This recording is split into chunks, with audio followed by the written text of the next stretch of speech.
You got to do something. Yes, I got to introduce the next guest. All right. And talking about doing something, we just finished speaking about the rights of older persons. It's a path every human must get to, whether you like it or yes. And some people weren't there 40 years ago, now they are. But there's something that I've also noticed, and that's the fact that, there are some things that you do down through the ages that helps you to remain young, so to speak. We're just talking about Like exercise. And there are different kinds. No, just walking. Okay. But I don't think that's what Konkere Fuji does. He does more than. No, he says that you should not. No, I'm talking about his own energy. He's over 60. And he's still jumping all over the place like that. And he's still all over the place, doing Bese and the rest of those things like that. We also spoke about King Sunny Ade.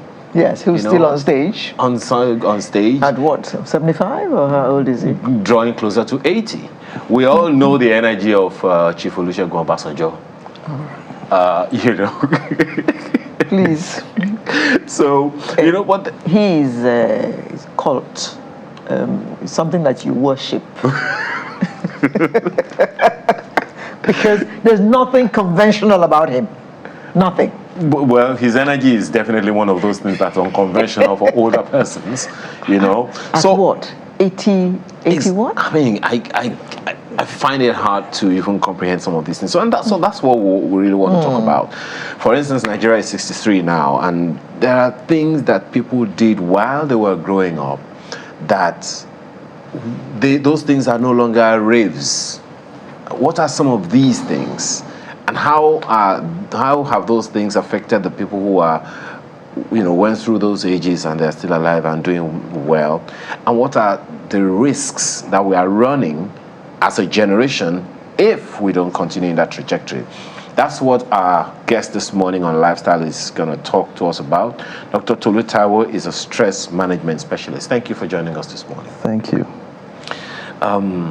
You mentioned one or two of these old persons as well. And what are some of those habits of back in time that seem not to be too prominent these days and that are causing some health challenges to the younger generation? Okay, so we talk about exercise, for instance. So if you notice, back in the days, our forefathers, they actually did exercise, how will I say it? Maybe voluntarily or involuntarily. As a way of life. Without even knowing they did that a they lot were of walking. exercising. Yeah. So maybe they're in the house, the farm is like 2 hours walk. They wake up in the morning, they walk all the way to the farm. In the farm, they're doing physical work. So that is also some form of exercise. They walk back. Those who are hunters, they are running through the forest, they are chasing the animals and all that. They lift things, they go down, they come up. And you find that the women too, some of them also work on the farm, the work they do in the house and all that. The children, of course, are part of the setup. So they also do all that. Other things they will do also, they didn't eat processed food like we do. So they eat. They used to eat fresh food, fruits, vegetables, wholesome meals. So that also helped because many of the things we eat now, we have so many chemicals, so many additives that can cause different things, even cancer. So that also helped them. They had water to drink. They were not drinking many of those things that we have, carbonated drinks and all that. So those things that they just did naturally without even thinking about it. So some of the things that helped them. Of course, a lot of fresh air as well. So they didn't have the air pollution and all these things that we have now. So those simple things are some of those things they did that helped. Is it more difficult as you get older to actually exist in the urban area? Well, I won't say it is more difficult. I think the key word should be lifestyle. So if you develop a healthy lifestyle when you are young, you can always follow it up as you get older. So you know, for instance, you need to exercise. If you notice that there are people who wake up every morning, if they go for a walk, so that's part of it. You can do that anywhere. If you want to drink water, eat healthy, you can do that. So it's not the environment really these days. It's just a function of you being deliberate and deciding to do the things you need to do. Now that came into my head when you mentioned fresh air. Well, My grandfather in the village will certainly get more fresh air than I can get in Lagos. Yes. Well, there are still There's some too much things. pollution. Yes, that's right. Well, you know, that also raises another question. So perhaps, because sometimes the lifestyle choices that you have to make are limited these days based on the environment in which you are growing up or the environment in which you live. Now, some of the things that you've said now about what they did then, they were just existential. It was just natural. They didn't have to think about it. They didn't have to make an effort. I must go to the farm. That's my office. Yeah. In fact, my grandfather had a bicycle. When he wants to climb, he will disembark, use his legs to literally push the bicycle up the hill. Yes. And when he gets to the top of the hill, it's a little level. Then he climbs and cycles. If it is going to be too steep, he will disembark to go down the hill. Roll it. You know, so those were existential. It was natural. It was just common sense for them to do these things. The hunter didn't have a choice. In fact, failure to go home with their meat produced a proverb in Yoruba land. You don't eat almost in the pot of soup. Don't eat. Almost killed that animal. It cannot be put in the pot of Nearly soup. cannot kill a bird. Yeah. You know? So for them it was existential. They had to do it. Whether they knew it was exercise or elongating their lives or not was another thing altogether. Is there any such thing today? Okay, so every generation will have their own situations and things that they have to deal with. The beauty of what we have now is we have technology, right? Which they didn't have, which makes life, easier. You can do more things. So the same way too, we have access to more information that they did not have. So the truth is you have to be deliberate. The information is there. Google alone gives you so much. So there's really no excuse to say, because the way things were then. I can bet that many of us who want to live in those times, because you could just be moving around the road and a lion could come from somewhere and attack you or something, for instance. So they had their advantages. We have even more advantages now. So we just need to be more deliberate. That's the truth. You have the information at your fingertips. They didn't have all that. So if you want to live healthy, I always say to people that it is your responsibility. It is something you have to do. Your health is your most valuable asset on this earth. So you have to take it seriously. Okay, we have all those things at our disposal now, which our parents didn't have. But those things are all, as far as I'm concerned, are also our undoing. Because those advantages have made us more sedentary. Even our children can sit hours and hours and hours, whereas when we were younger, it was more important for us to go out and play, run around and sweat. Yes. But today's child is permanently on his device. He's punching and punching, or he's watching a movie or something. So he's more sedentary, which is why I think you doctors are complaining about more obese children. Yeah, so I think the word is choice. It's a matter of choice. Do you want to live healthy? You have to choose. And then for the children, I think maybe the parents are to blame to some extent. because like you said, in our generation, it's just the same thing. There are some things we did without thinking. We went out to play. It was normal. Yeah, exactly. I remember, I could be in my house and I could walk miles away just to go see someone. There was no GSM. To There go and was play no football. Yes, to go and play football, and of course, probably get into trouble with my dad and all that. So we did that. So we didn't. TV started at 4 p.m. Shut down at 10. So you have time to even play after school. Maybe when you come back like 2 to like 4 before you even start watching TV. We didn't have so many channels and all that. So those things came the same way to now in their own time. There's some things that we had that they don't have. But you see, now the parents too will play a role. You should make your children's lives, better. So you have to discipline, you have to do some things and say, okay, it's time for you to play, or you do some things deliberately. Now, parents enroll their children for soccer practice or things like that. You should limit the time they spend on the phones and all that. So still, it's a matter of choice. It's easy to say. No, it is. It's easier said than done. I know. Here is why. I mean, you talked about the time when TV opened at 4 p.m. Yes. Children only had maybe 2 hours, 3 tops. Exactly. 4 p.m. That's true. to 6 p.m. as your Or maybe program. 7 when there's the the first latest. news. At 6 o'clock, there is news. Yes. We are already losing interest. So, 7 o'clock, it's dinner time. And then you It's just... over. There is By nothing 7, for children definitely anymore. it's over. Definitely it's over by 7. There's nothing for children anymore at that time. So, that's why I said it's easier said. But you see, the stress that the parents of those days had to encounter was far different from what we have today. Perhaps that's why this conversation is really necessary. Then, parents didn't have to worry about, okay, let me paint it. Back then, parents needed to just go to work, come back, pay their rent, and that's it.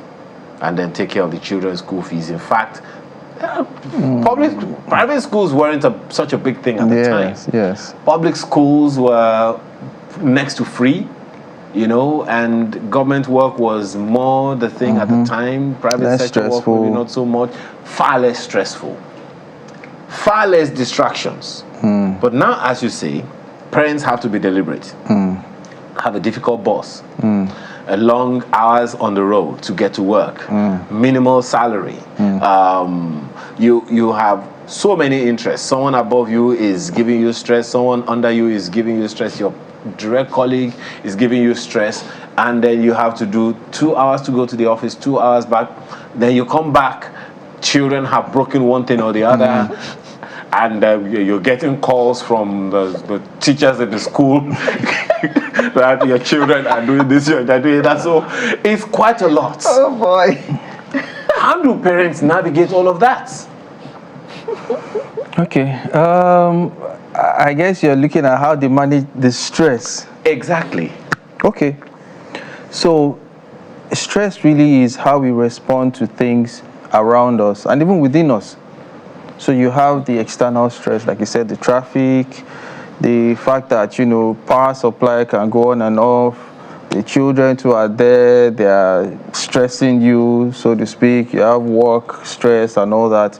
And then internally, these things too, you have thoughts that can bring worry, anxiety. In fact, the internal stress is more critical than the external one. Because if you are physically stressed, maybe you rest, you might be okay, but worry and anxiety can do more than that. It can cause your heart rate to increase. It can lead to high blood pressure. Yes, if you're not careful. Some people will tell you, I could not sleep. And I'm like, why? Because they are worried about things, economic issues, school fees, blah, blah, blah. House rent. House rent. So I tell them sometimes, look, whether you like it or not, this thing you worry about, it will be there when you wake up. Yeah. So help yourself by at least trying to calm down and sleep. So we need to understand that stress is how we react. So we are the ones that will decide how we respond to this stress. Because It will be there always. Stress is part of life. You cannot live a stress-free life. It's not possible. That's the truth. But you can manage it. So you have to find ways to do that. It's one of the things I do is train people, organizations on how to manage stress. You tell us about that. So let me backpedal for maybe a step or two. Okay. You said something earlier that every generation has its specific challenges. Consequently, we can say that the stress of the previous generation was theirs. And it was as serious for them then as it is now. I remember my dad calling my younger brother and I, saying, Ayo, and called my brother and said, milk is becoming more expensive. And that we may not be able to afford milk. And I think maybe the thing jumped to, I don't know, maybe 1 naira at the time. And he said the thing, was becoming more expensive. Let him hear the price now. 1 peak milk is about 700 naira. So he said we told him, because I asked him later in life, he said we told him that, that nothing, whatever we have. No big deal. Today. So we can't afford it. Mommy, why? Why? And that is it. Now they are bolder. We could not even talk back to our parents. Right. They had their own challenges, and it was as serious for them as ours is for us in this generation. How do you think they were able to cope? What did they have that helped them to cope with the stresses of those generations? What stress habit coping mechanisms did they have that if we used the same today, we'll probably do well? Okay, let me first of all say this, that we look at it like times get more difficult. The truth is that before our parents, the people before them, they had their own stress. They survived. Our parents too will have felt, the world is coming to an end, but they survived. So we are here with our own peculiarities. We will survive. But the suicide rates are increasing. Hypertension rate is, these things. You know the indices are getting worse than it was then. Although yes, but one of the things we need to know is that, the population is increasing, numbers are increasing, so that will reflect in the figures. Secondly, we have more information now. There are things, there's social media, there's all that. There are things that were happening in those days that we didn't know about because there was no way. There was no way to know. But now, even right on your street, something happens, the whole world hears. So that causes more. I don't know if it's the panic and all that. Because now we are hearing more and more and more things that we didn't used to hear before. So you are saying that they had suicide rates back in time? They had suicide, yes, they did.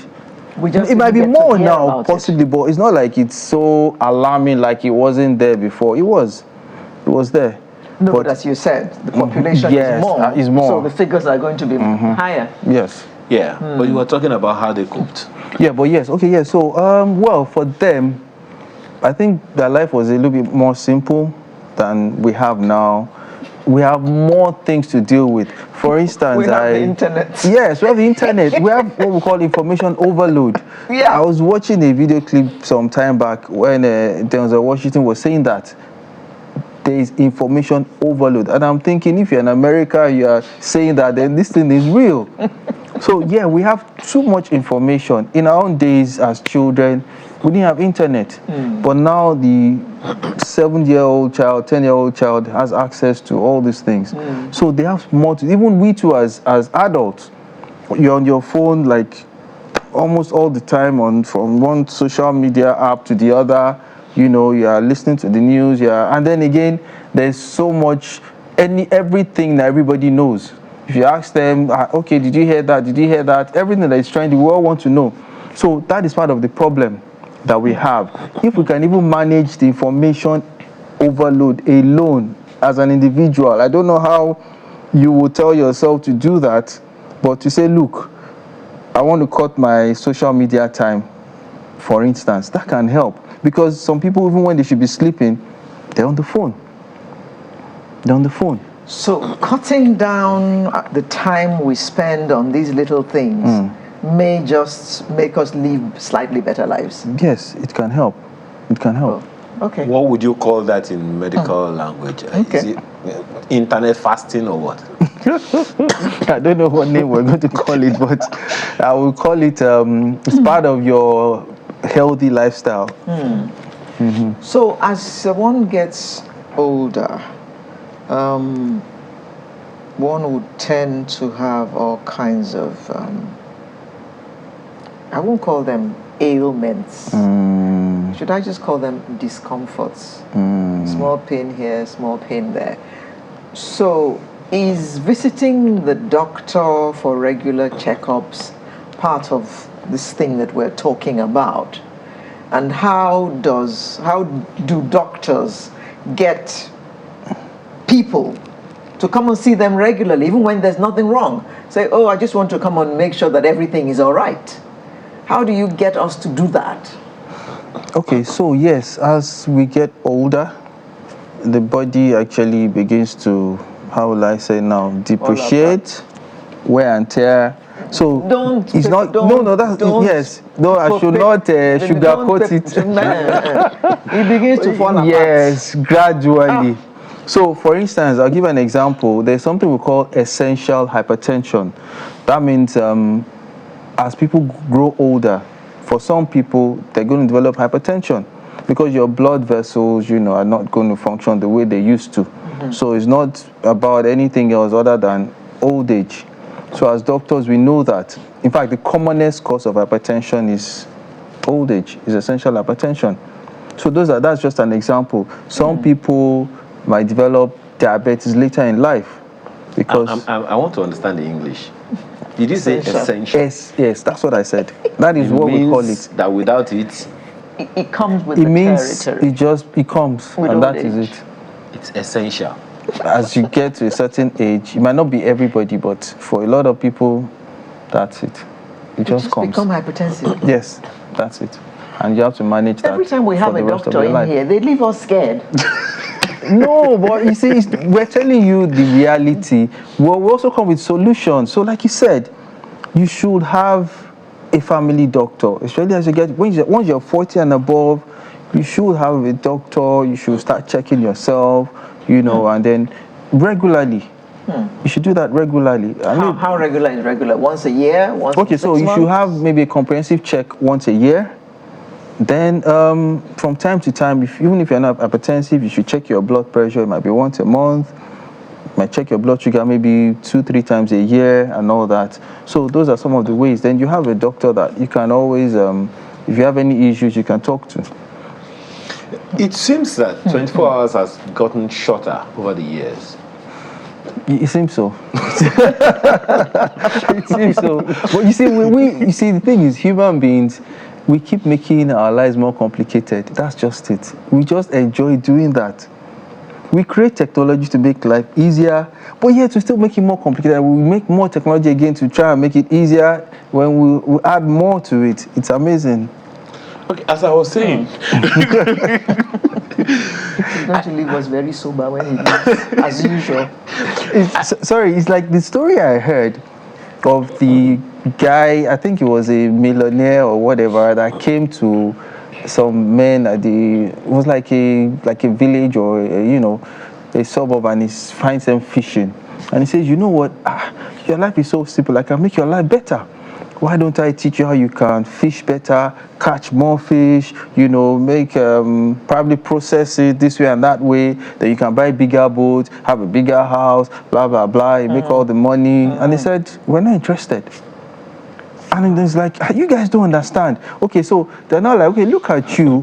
Where are you now? And he found out that, his life was so complicated that he was so stressed out. At the end of the day, he would actually have loved to just be able to have a simple life like them. So that is what we do to ourselves. So the reason I asked that, this is where we are now. We can't just simply wake up tomorrow and say we want to go back to the caves. It's a lot simpler in the days of Noah, but we're not there anymore. And I don't think we're going back to that.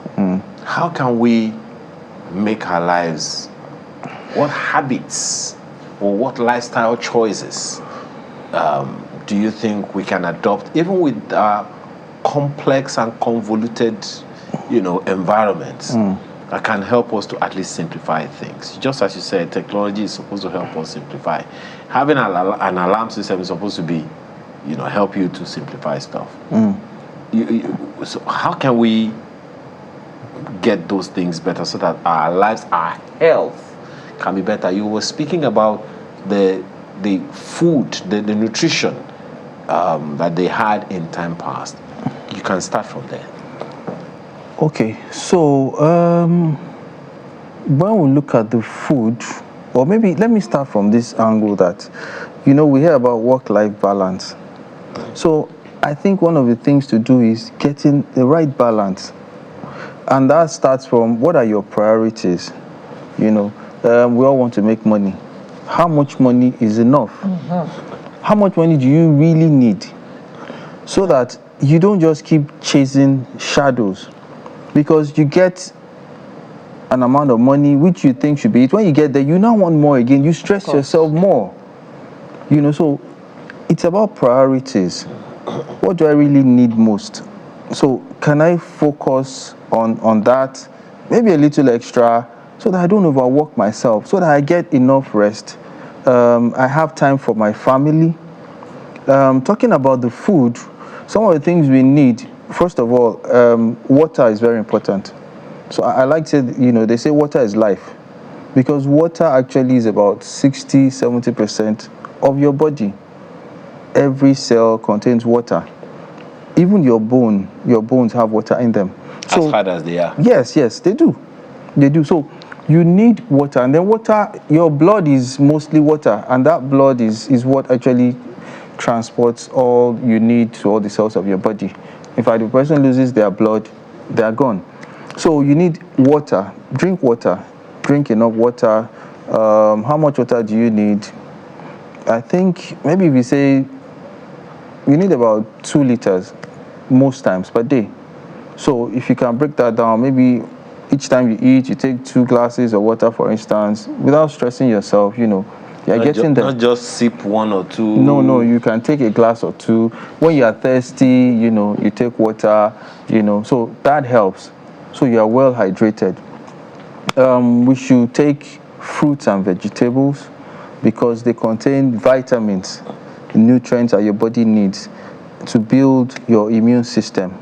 That is what your body needs to fight sickness and disease and keep you healthy. So most of those things you need, all the vitamins A, B, C, D, E, and all that, we have them in the fruits and vegetables. Other minerals like things like zinc and all those things, they are there as well. So that is what forms the rock of your health care system that fights disease and all that. Then other things that you can do, you should cut down on red meat. So red meat, there is meat from animal sources, like the animals, the mammals, like the 4-legged animals and all that. So eat more of white meat, the poultry, the fish, carbohydrates. You should cut down on that, not so much. In fact, sorry, before you go off the meat, we've had someone tell us here that the reason science tells us to cut down on red meat is because abroad their poultry, their animals, livestock don't graze.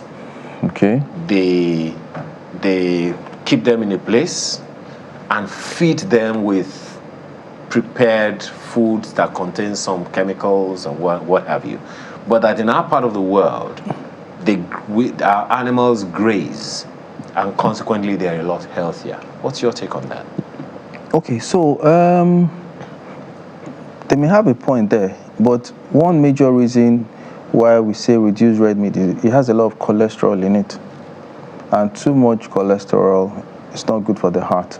So that's one major reason why we say, okay, reduce the red meat. Okay. So whether the cow has been grazing or it has is been grazing. So go on, you were talking about carbohydrates. So we should not put so much of carbohydrate on our plate. When you have your diet, for instance, it's advisable to say that half of it should be green. Green is fruits and vegetables. The other half is everything else. So in that half, maybe half of it is carbohydrates. You have your protein, maybe like a third of it. Then you have maybe some fat and oil. So it's balanced. And of course, your water is always there. So that's an overview for the diet generally. So you are also with those people that say that we should only eat tennis-sized pounded yam. I didn't say tennis-sized. It could be orange-sized.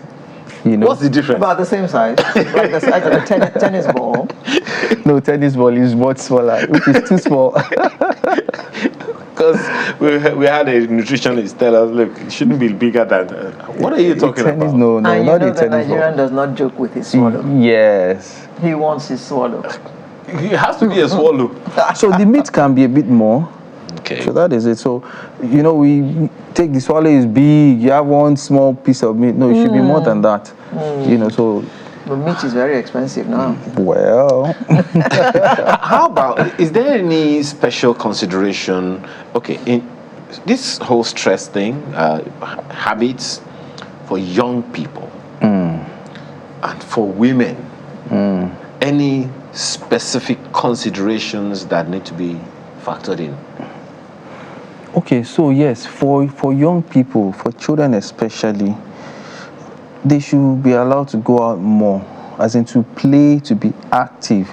So all those parents, mothers that don't want their children to fall, are they wrong? Well, they are wrong because they are not, how will I say it? They're not daft in that sense that they will keep falling. The thing I think maybe we worry about is a security issue, really. Why you don't want your kids to go out, you know, they are so conscious about security. But if you can find a way where they go out to play. You know, when we were kids, we played a lot. We ran around, the boys would play football, the girls would play tente and all that. Yes. So we were active physically because see, one of the ways to actually manage stress is through exercise. And the reason is that when you are stressed, you have stress hormones that pile up in your body. So when you exercise, that helps to sort of dissipate, you know, the stress hormone. So that is why it is necessary, and even more so for children. So that is one special consideration for them. They should be made to play, to you know, let off the steam. Then also for children, let's reduce the time they spend on the screens. They are exposed too much to these screens. Please confirm this thing. Okay. A comedian, I can't remember if he was on this program, said that he wanted to send his little daughter to a play group. So he went to the neighborhood school and asked how much the fees were. And he was told 300,000. And I said, no, I mean play group. For her to come and play. Bill. I think that is forever. So he said, no. I thank you very much. She will play at home. He said, to the glory of God, the child is now a dropout. For play group, 300,000 for one term. So how about youths? You've talked about children. How about youths? Okay, yes, for youths and children is basically the same thing. Youths have energy.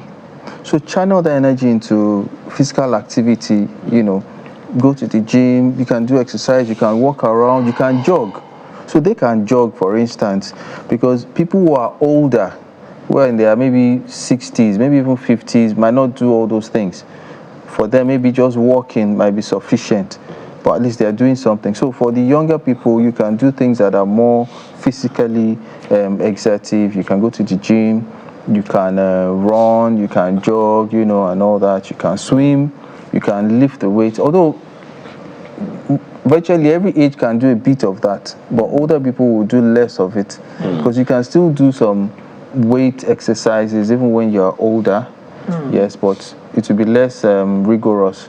But if you haven't got them into that habit from when they're really young, Yes. it becomes difficult when they're teenagers. You know how objectionable teenagers can be.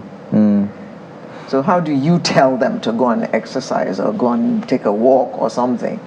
They'll just lock their doors, sit in their bedrooms. I say, "Mommy, I hate you." You won't even say it twice in Africa. So I think maybe we need to be creative with that. You have to find a way to be creative. Maybe if you can look for other young people, or there are programs that are going on and you can enroll them, they will like that. If you are the kind that you are close to your child, you can encourage them, hey, let's walk together, let's go to the gym together, let's do this together. So that can help. All right. Well, there's so much to discuss with you. Let's say this is part one. Dr. Taiwo, because coping with stress is something that we have to talk about quite frequently at work, at home, with the children, with family, with in-laws. I could go on and on. But let me just reduce the list for now. Dr. Tolu Taiwo, stress management specialist, thank you so much for your time this morning. You're welcome. Really appreciate it. Thank you. Okay, one of the things that we have been told reduces stress is laughter.